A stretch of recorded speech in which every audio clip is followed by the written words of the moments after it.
and welcome to yet another edition of That Catholic Saints Guy. I'm your host, Brian O'Neill, and today we're going to talk about Venerable Catherine McAuley, wonderful, wonderful woman who did so much with her life for the service of Christ and his church in the distressing disguise of the poor and the sick and the abandoned.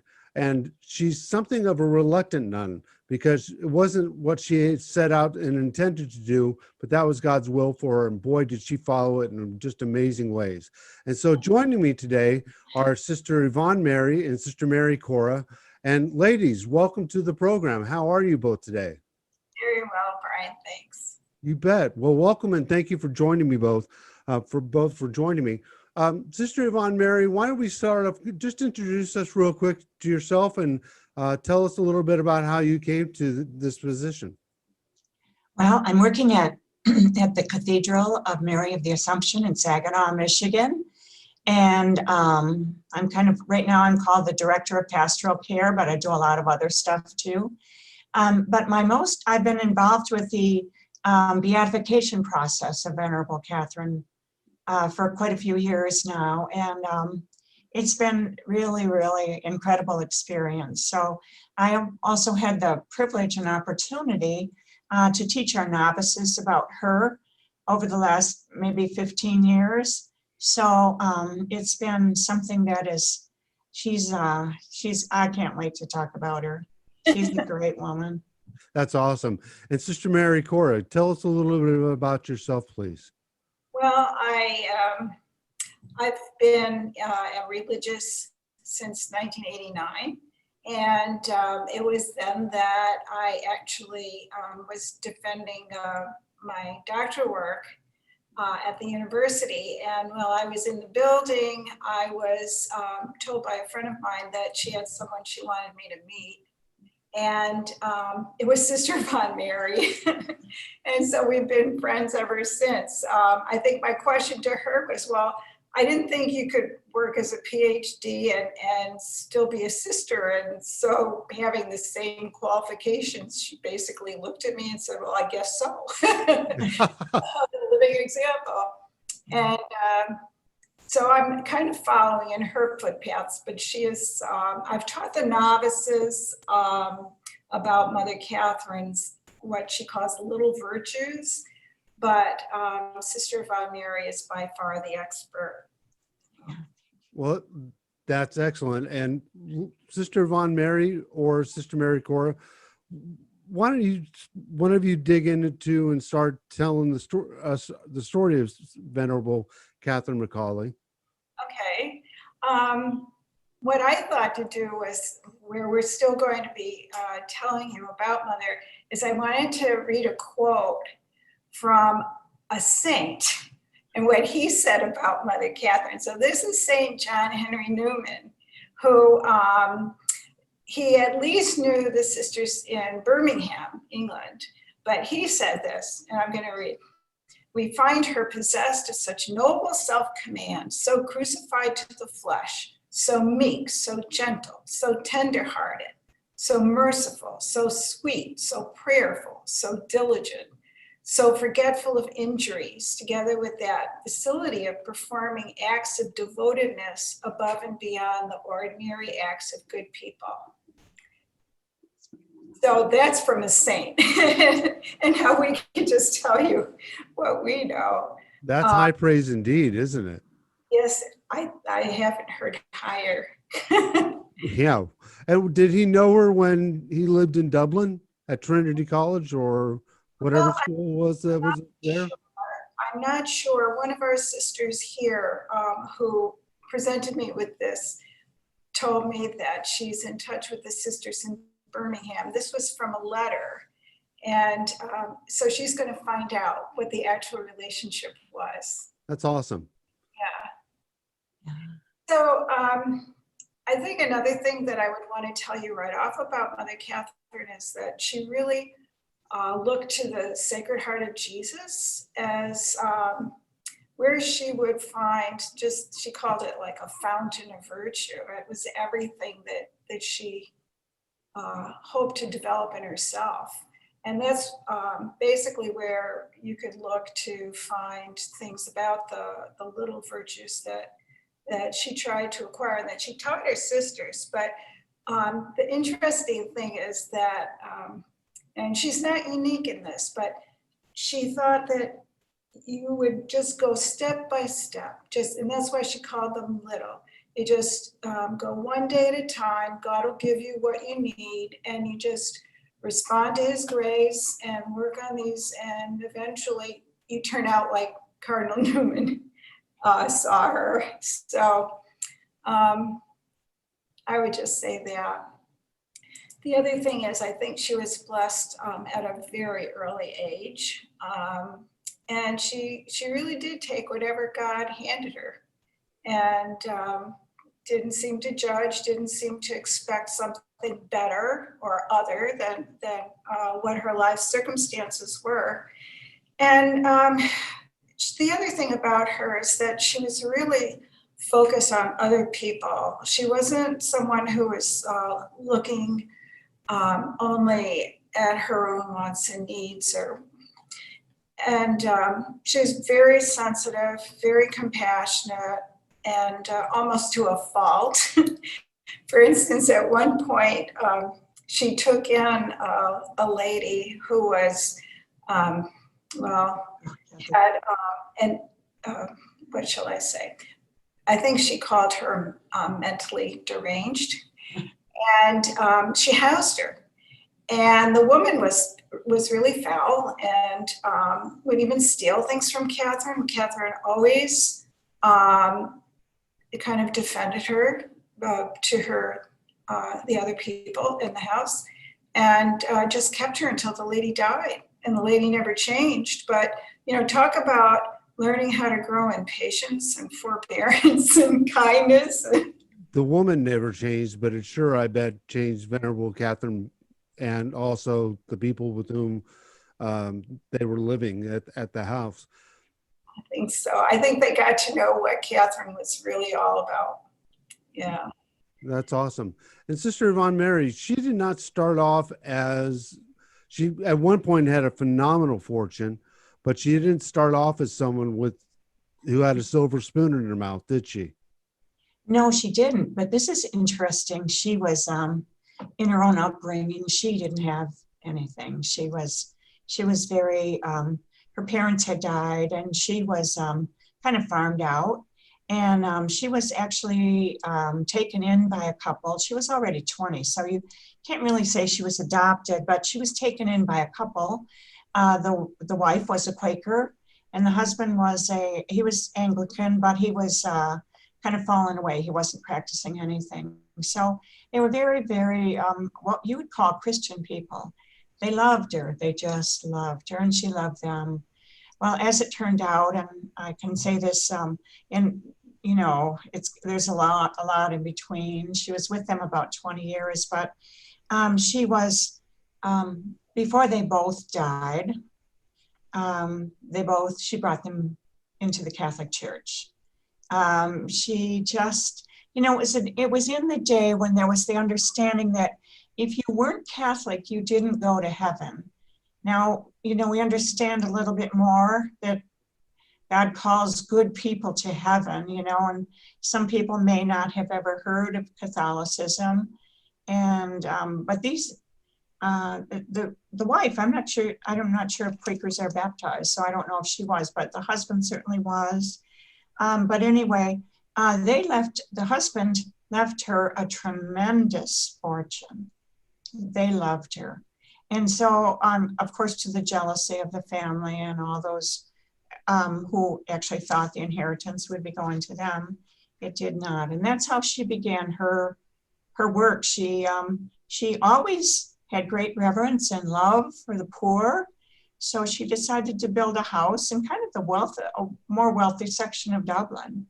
And she built this house, and that's how it all started. She didn't intend to be a sister. She's going to be a woman who did some good work. Now, let's back up a little bit, because she was someone who, again, just as you just said, never intended to be a sister. Did she ever intend to have, what we would think of as a typical life where she would get married and have children and start a family of her own? Or was her interest always in trying to serve Christ through the suffering and the poor? Well, I think on that score, she was quite unassuming and quite convicted of her faith. And Catholics at that point were sort of coming out of the heaviness of all of these laws against Catholics and limiting them, like economically and educationally and politically and in every other way. And yet she was quite determined when she became an heiress that she wouldn't marry. She again had this idea of having a home where she could take in people, that she could house homeless women, and there were many in Ireland. Poverty was rampant. And she would also be able to educate them, because for almost 100 years, Catholics hadn't been able to teach in schools. They would have to take an oath of fidelity to the Protestant British monarch. And also they would have to subscribe to the Declaration against transubstantiation and various other things. So here you have someone who her desire is just to pass on the faith that she has, to educate people, especially women, and to help them out. It was a very prejudiced society, Brian. It was. What we should mention is that at the time, this is in the early 19th century, where Ireland is ruled by the United Kingdom. It's part of the United Kingdom. Right. And it remained, all of Ireland remained part of the United Kingdom until the early 1920s. So it's only been within the last 100 years that Ireland has been its own nation again. And part of course, Northern Ireland is still ruled by England. But there was something called the Emancipation Act in 1829, which gave Catholics full civil and religious liberties, which up to that point they had not had. But even with the coming of the Emancipation Act, as you said, there was still a tremendous amount of discrimination and prejudice against them, as we can see in this events surrounding the Irish potato famines, the various famines of the late 1830s and early 1840s and such. So what you're saying, it makes perfect sense what she experienced. Yeah. It was a time of huge Irish immigration to the United States and other countries at that time, because they had to get out, they had to live. And so, but it's like, I think we had that somewhat. It's kind of a difficult topic right at this time, but even in our own freeing of the slaves in the United States, slaves were freed, but were they really freed? How long did that take? Catholic emancipation, yes, Catholics were emancipated, but how were they really? It took a long, long time for, that the acceptance of Catholics as a valid faith, a valid religion. And what she wanted to do, what she intended to do was a very Catholic work of mercy. And of course, as we started out to say, not as a sister, she didn't even know what that meant, because she was brought up in a very Protestant milieu, so she just didn't even know Catholic stuff, except that she knew her faith. She knew what she believed. And part of it also, wasn't it that she thought, oh, well, if you're a religious, if you're a sister, then that means you're a nun. That means you're cloistered. And She wanted to be out in the world, being active, not just contemplative, but she must have had a tremendous prayer life to have done all the things that she did, but she wanted to be someone who was in the world, not of the world, but in the world. Correct? That's right. Yeah. Yes, she did. She just was she was so driven, and she really felt from within. She had to serve, these women, young women on the street. It was horrible. It was horrible for her to see, horrible for her to experience. And she really needed to provide for them something. So she provided a place where they could live. She taught them, skills. And they were all homemaking skills, of course, because that's what was professional in that day. She taught them how to care for homes, how to care for themselves, how to care for, how to do things such as knitting and sewing and cooking and things like that, so that they could go out and many of them went out to be nannies in homes. But she just wanted them to be able to with dignity, do something that was productive and good. And she also, right along with that, kind of taught them their faith. She taught them their faith, never, never, never saying, I want to be a religious or anything like that, but she did. Well, and where she established the home, correct me if I'm wrong, but it was at a place in Dublin where the hoi polloi lived. It would be kind of like bringing people from Skid Row and putting them into a house in Beverly Hills or something, to use maybe a popular conception. It was not like she was bringing them into a middle-class neighborhood or keeping them in a poor neighborhood. This was one of the very best neighborhoods in all of Dublin that she built this house. Is that correct? It is correct. She was advised to do that by one of her priest friends. And I can see the wisdom in that. I can definitely see the wisdom in that, because in doing that, she was also not just taking them out of their environment, but she was also able to have others in that well provided for neighborhood participate in her work in a way. For instance, they had a Christmas dinner for all the residents at one point. And some of the neighbors actually brought things for the Christmas dinner. Yeah. So, and Go ahead. Sister mentioned the women who, especially the younger women, who were subject to a lot of, how shall I say, adverse situations. Prostitution. Prosecution. Yeah. But she also took in orphans, and one of the only other things that was available for orphans was the workhouse. And so if an orphan was picked up, it was brought into the workhouse. It was basically raised Protestant and had to work there. And the conditions weren't a whole lot better than where the child would have come from.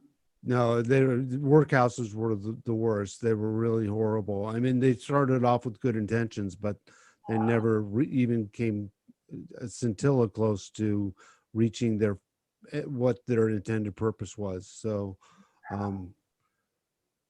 anyway, I just thought that's an interesting point that you make. What is it that, it's interesting because she is someone who is trying to help the poor, but in a way she's also helping the well-off, because she's giving them a sense of solidarity.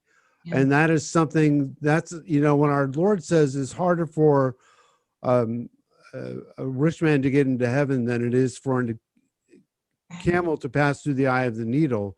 I sometimes wonder if that isn't because they become so self-focused, so self-satisfied, so self-centered, because they are inured from so much of the suffering of the world by their status in life.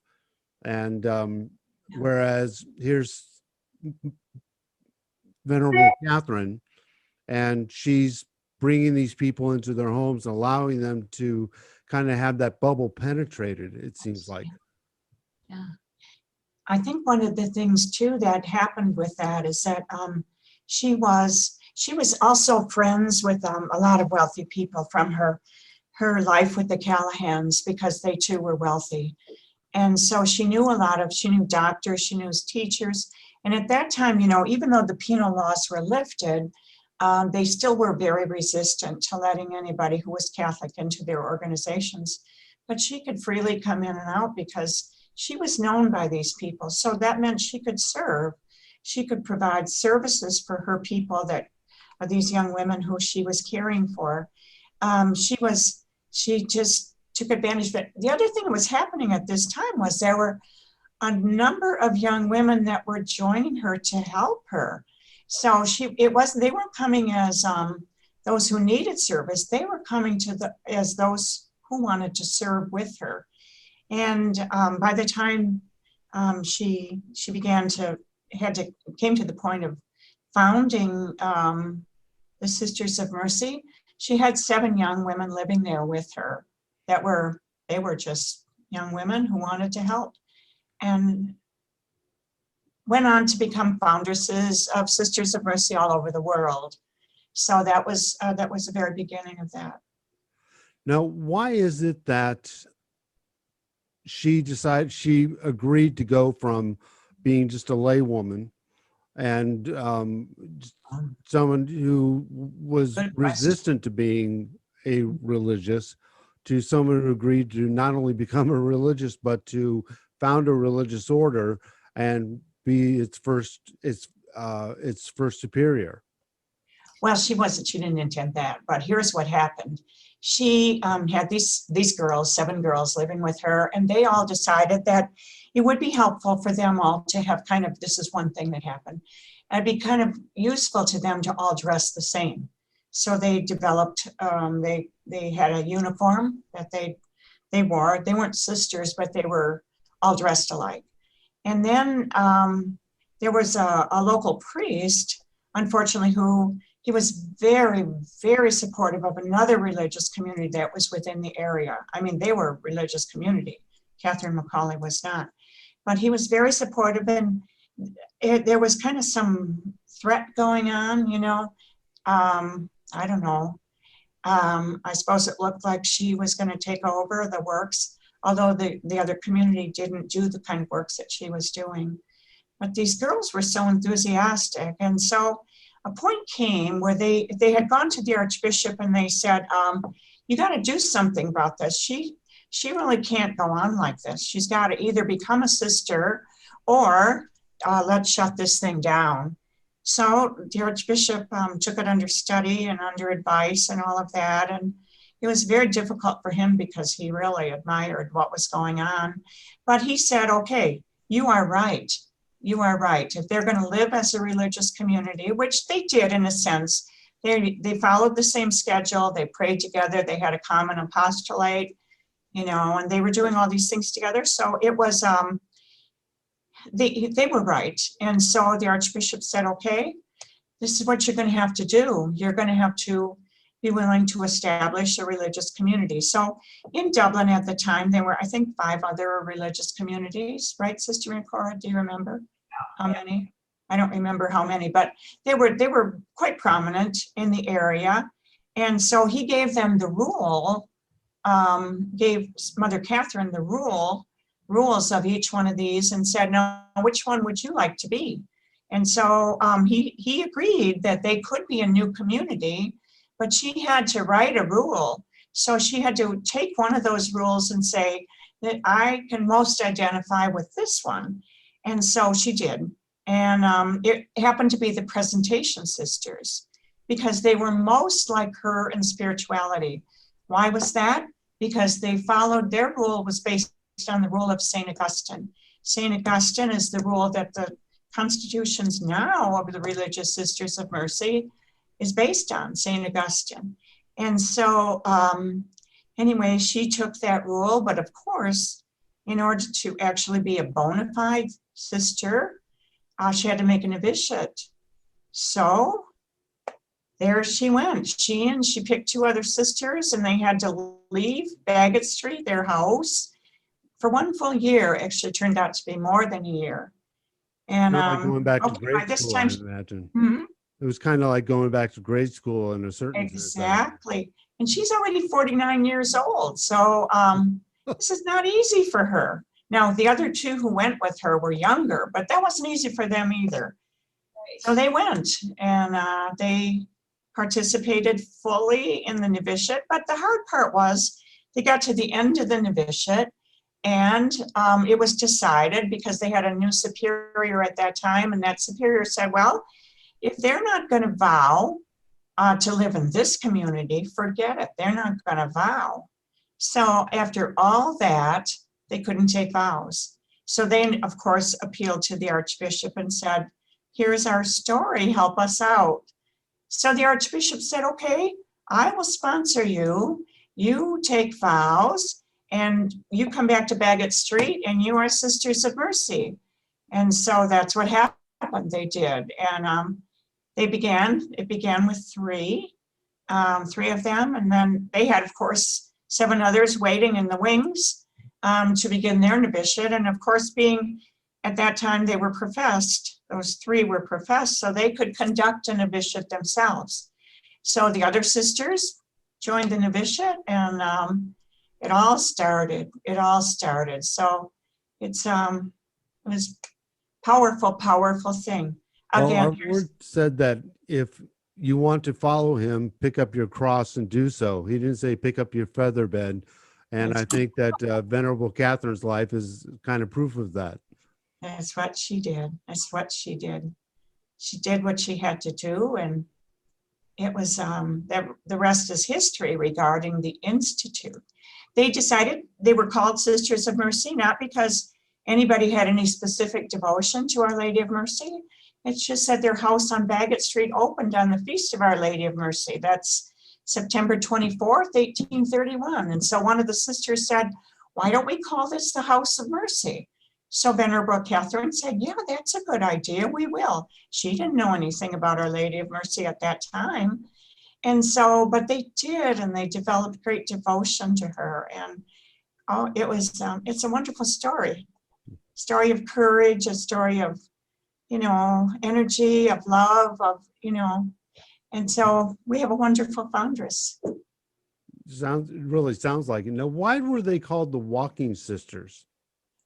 Oh, well, one of the things that they were allowed to do was to go visit people in the streets, the sick, the poor, and they had to get permission to do that. No one had ever done that before. No, and in doing so, they were identified. They would always go out in twos because they'd go into some pretty questionable areas.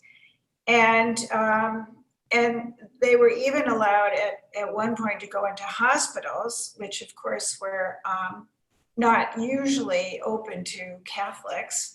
Mm-hmm. But they were just known to be these wonderful women who would go out, and wherever they would find someone in need, they would take care of them. Yeah. So that's why walking. Yeah. Yeah, because the other sisters were cloistered, so they didn't have that same privilege. The other thing that happened during that time was that there was a terrible outbreak of cholera. And people died. So this Walking Sisters were able to go out to their homes, go out to the hospitals, go out to the streets, go out to take care of these people. And we were talking, Sister McCora and I were talking about this when we were preparing for this. And, it's not unlike right now in this pandemic. We have a lot of sisters who are out taking care of people who have COVID. And they're risking their lives now in this, 21st century, like the first Sisters of Mercy did with cholera. They cared for them. They had to bury a lot of them. A lot died. Of course, they didn't have the health care that we have now, but, we're not prepared for this COVID either. So, but not unlike the early sisters today are doing the same thing. They're called the walking nuns. They're walking everywhere. They're taking care of people. I have to imagine that this is, I mean, if we can put it as in such a vulgar way, is great marketing for them. That this is part of what attracts people to seeing these women everywhere, and getting, you know, so much so that they are known as the walking sisters. Right. That this is attracting other women to the order. Yes. Yeah. And another thing too, though, is that I think Catherine held a favor with a lot of priests who would know people and advise that they go to her community, you know, go to work with them. And yeah. And so many of them were actually from very good families. Right. And you think of the conditions that they traded. I mean, the house on Bagot Street was quite beautiful. It is still there too. We've both been there. But they didn't even have indoor plumbing. So that's basically what they had to deal with. And then in the house, there were you know, people from the poorest of poor circumstances. And at one point, I know they had to do something to separate so there wouldn't be stealing. And it was really, it was quite a challenge. Yeah. It was, yeah. Yeah. Fascinating. They had, during her, I'm sorry. No, go ahead, please. I was just going to say that during her lifetime, you know, she was only a Sister of Mercy for 10 years, Catherine McAuley, because she died when she was 60. So she didn't have a lot of time, but she did a lot in those 10 years. And so during that time, there was Bagot Street, and then she founded another house south of Dublin, which apparently was used during those days as more of a retreat time, a place for not just for sisters, but for others. It was, I was on the water, and it was so because she needed to have a place where her sisters could go and recover and all of that. Well, she didn't have that long because she had, someone had done her a bad deal financially, and she kind of lost, she had to give it up. But in the meantime, she was, you know, she was becoming known in other dioceses. Now, back then, not like now, but back then, a religious community was founded, like hers, Dublin. And then she would send some sisters to the next community, which was Limerick. And she'd say, okay, well, you know, the bishop has asked for 3 sisters or 4 sisters or however many. And those sisters started a house. That house was independent from Dublin. They weren't connected. Like now, our houses, we have a generalate, and all of our convents are connected to the generalate. So we have one superior, and then each of the local houses has a superior too. But back then, there were no connections. They couldn't canonically connect. But she maintained that because she traveled to each of the houses, and she just wanted to keep that spirit of mercy among them alive. She also had a great sense of humor, right, Sister Mary Cora? She did some really crazy things, especially with the young sisters. She was very, very, I don't know, she had a good sense of humor. Like she told the novices in one place, when those sisters, those professed sisters go to bed, we're going to meet and we're going to go hide and we're going to tell stories and we're going to laugh and eat. And so, I mean, she just did a lot of just funny things that were very human and made people feel like they were, you know, not in the sun ozone or wherever, having entered religious life. But I don't think she ever forgot her own human, you know. I mean, she was 50 when she became a sister, so she had 50 years of life on the other side of religious life. And she knew the human side so well. She must have had so much energy because I mean, I'm in my 50s and I just can't imagine being as indefatigable as she was, going everywhere, not only running the house on what is it, Baga Street, Yes. okay, and doing all the things that she needs to as the superior, but then running off to these different communities all over the country. And I mean, what, there were 100 sisters by the time she died or something? Yes. I And mean, then she also that's went to England remarkable. and founded houses there too. So it wasn't, she even left the country and had intended to go to the United States, but she herself never got there. But And the traveling too, it was by carriage or ferry or in the most adverse conditions. And she would just go on and oh, do what she had to do. It was always mission first. And yeah. so There was a little canal. They called it a canal back in those days. I think we'd call it like a stream. I mean, it was kind of a running stream. It was probably 3 or 4 feet deep, not that much. But anyway, she traveled by a little boat down that canal, and that would take her to the next carriage, that would take her to the next town, and she never gave up. She never stopped. So she was just tremendous, powerful example to her sisters. Well, and think about what traveling today is like. If we get in a car and drive Yeah. 8 hours or even 4 hours, if depending on the trip, Right. or we get on a plane and fly cross country, we could end up at the end of that trip exhausted just from traveling. I know. yeah, that's true. You know, Yeah. we're in a comfortable air conditioned or Yeah. heated car. We're in a beautiful airplane that is just jetting through the sky. Yeah. Think about being in a carriage, Uh-huh. going on foot and using train and just In the doing all snow, things. in the rain. Yeah. Yeah, everything. It's incredible. Yeah. Yeah. Yeah, it was. So how is it that she came to did she just exhaust herself on her vocation and that's how she passed away at a relatively young age of 60? Or is it that did something else happen? No. Well, if I could just say one thing. Oh, please, yeah, no, go right ahead. That's 60 relative to us now, but a lot of her relatives were dying at like in their 40s even. So, Yeah. you know, and she was subject to so much.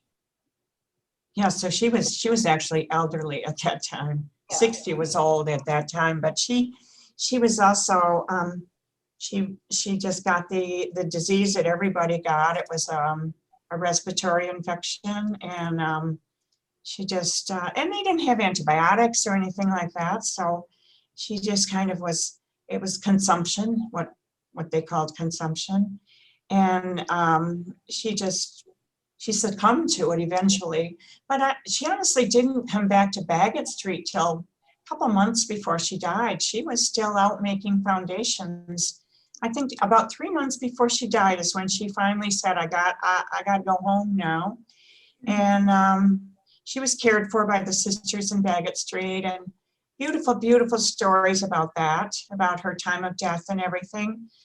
She did have some, she used to do, this was more typical back then too, that they wore those hair shirts and things like that for punishment, whatever, or penance, I guess I should say, penance. So she had stuff like that too. And she told one of her sisters, you burn this now. I don't want anybody to know about this. Burn it. So the sister went down to the, whatever they had, fireplace or something. And I don't know if she ever really found out. There's stories about, well, she looked, because Catherine said, don't look, just burn it. But there's stories that say she did look, stories that say that others looked. It was, so we don't know about that for sure.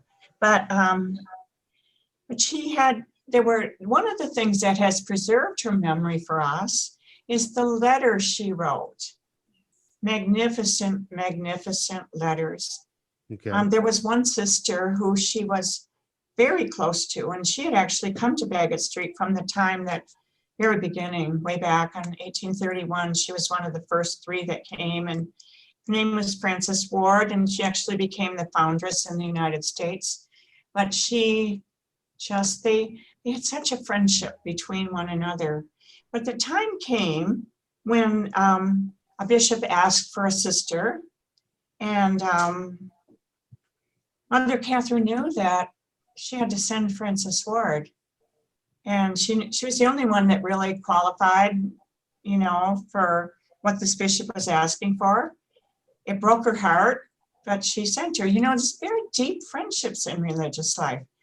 And so she sent her away. And we have a lot of letters that were exchanged between the two of them. And it just shows the deep friendship that they had. But a day came when a call came, well, it wasn't a call, of course, because there were no telephones.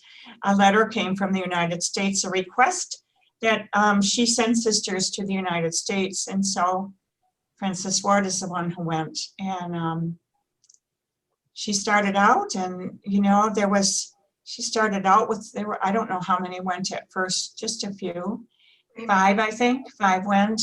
And anyway, at one point in the peak of the Sisters of Mercy, back in the 60s and 70s of the last century, there were like 15,000 Sisters of Mercy in the United States.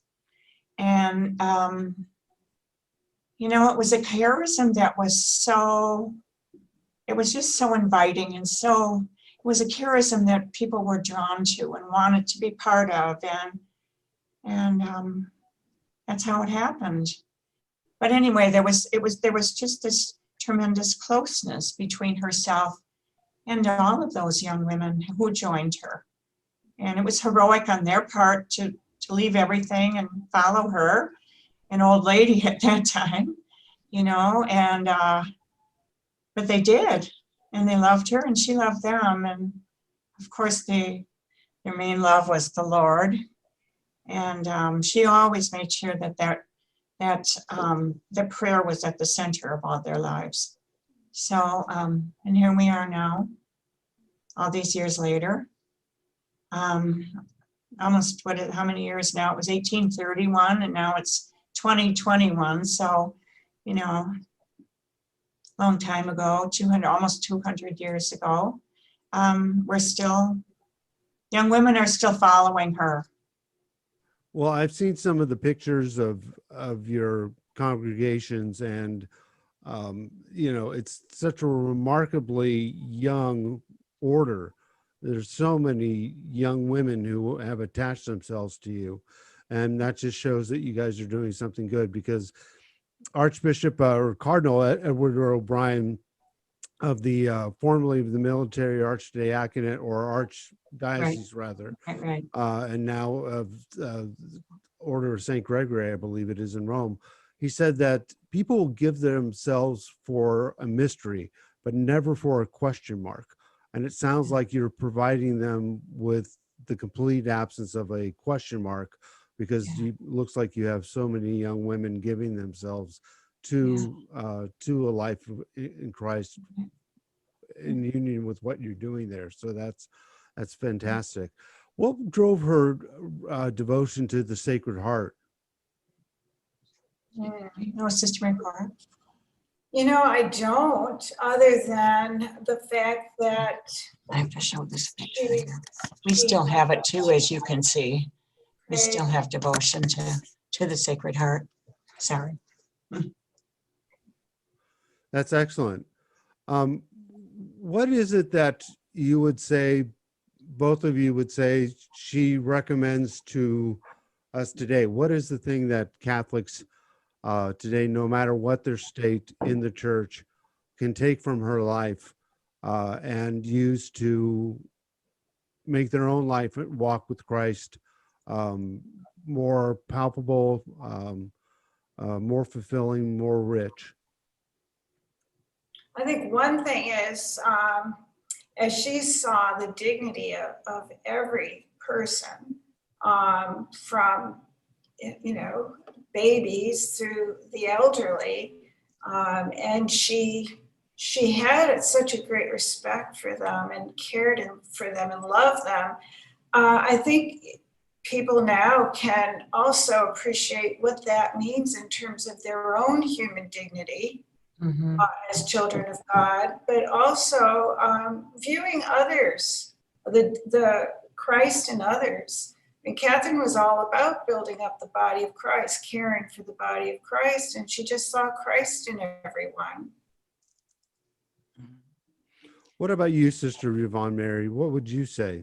Well, I would say that she would say at this time, you know, as she did back in her day, don't be afraid.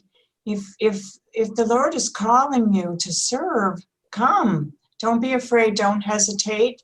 I mean, they were attracted to her because she wasn't afraid. She may have felt fear, but she went right out there and did it. And you know, she had. I don't know. I feel that from her. I feel that from her, that she would say, don't hesitate, young people. Don't hesitate. She's one, and many other foundresses too. I don't mean to say that she's the only foundress who has advocated this, you know, this urge, this drive to serve and to love, this urge to pray together, to live in community. But she surely did, and that's what I would take from her. Don't be afraid.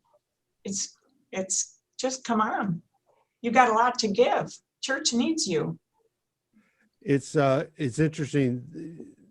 There's the parable of the talents, Mm-hmm. and the Lord gives each of us our own little gifts, our own little charism, and He's not asking us to change the world. He's just asking us to change our little corner of it, even if that's within our own household or our street or our community, what have you. You know, so many saints have taken that. St. John Bosco didn't try to change the poor situation of poor youth throughout the world.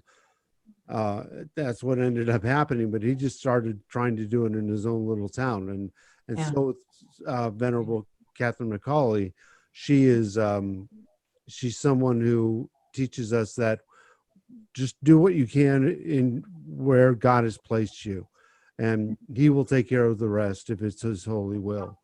Yeah, and Brian, she used to say all the time, it's not my work, it's God's work. Yeah. And if He wants us to continue, it will. That's Perfect. right. Now, does she have any potential miracles? I mean, where does the beatification cause stand right now? Oh, good question. Good question. Yes. She was declared venerable back in, I think it was 1990. And she was, so that's the first step. That meant a long study was done of her life, and it was presented to the Congregation for Causes of the Saints. And they read her life and accepted the heroic virtue of her life. They declared that she lived a life of heroic virtue. And so that put her on the road to beatification. Second step is a miracle. So within the last couple of years, we were right actually with the hospital where Sister Mary Cora is right now. There was a miracle that took place, and it was attributed to her. It was a little boy who had fallen, and he suffered severe head injuries. Severe. It was they just didn't expect that he would live. And so one of the sisters that was there at the time entrusted his care to Venerable Catherine. She was she loved Venerable Catherine, and she said, I know that she can cure this little boy. So anyway, the next day, you know, he was taken to surgery, but his it was really, really bad head injury. So the next day, she wasn't, you know, she kept track. She stayed along with it, but there was a doctor who was the anesthesiologist for the procedure, and he told us the story. He said when that surgery was over, he said, I went home a very sad man. This is a little boy, little baby, wasn't even a year old. You know, I went home a very sad man because I knew that child couldn't make it. And so he said about 2 or 3 days later, he said, I decided to just go up there to the intensive care, pediatric neurointensive care unit and just check on him, see what happened, you know. So he went up there and the boy's not there. So he assumed he died. So he asked the staff, where is he? What happened? What happened to this child? And they said, well, he was discharged the next day. There's nothing wrong. He was normal. Everything was normal. I mean, he had this big incision on his head, but there were no symptoms, nothing. So they discharged him. And I wish I could show you this little film of him right now, but he's a little kid who was just a normal little kid now. He's about, what would you say, about 5 years old, Sister Mary Cora, about that now? Well, 4 or 5, yeah. We saw the family not too long ago, and he's a smart, happy, energetic little guy. He's just beautiful. Right. So we did an extensive study of this whole process and presented it, you know, to get a miracle approved, you have to present it first to the diocese. So we did that, presented it to the diocese, and we had, what was it called, a tribunal. And so the diocese studied it, and they found there were no obstacles. This is a miracle. This is indeed a miracle. And we have to send it to Rome. So it has been sent to Rome, and now we're waiting and praying for a positive response. Of course, we've been held up by COVID, so it's, you know, they're not meeting right now, but we're really hoping and praying that they will agree that this indeed was a miracle, a miraculous cure, and then we can be on the way to canonization. So from your lips to God's ears, yes. And folks, let's pray. Let's pray to Venerable Catherine McAuley's intercession, that she will answer our own favors, but that let's pray for the process so that she can one day be called blessed, and then thereafter Saint Catherine McAuley. That would be just wonderful.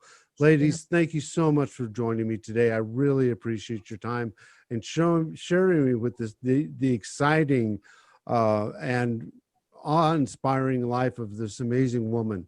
I've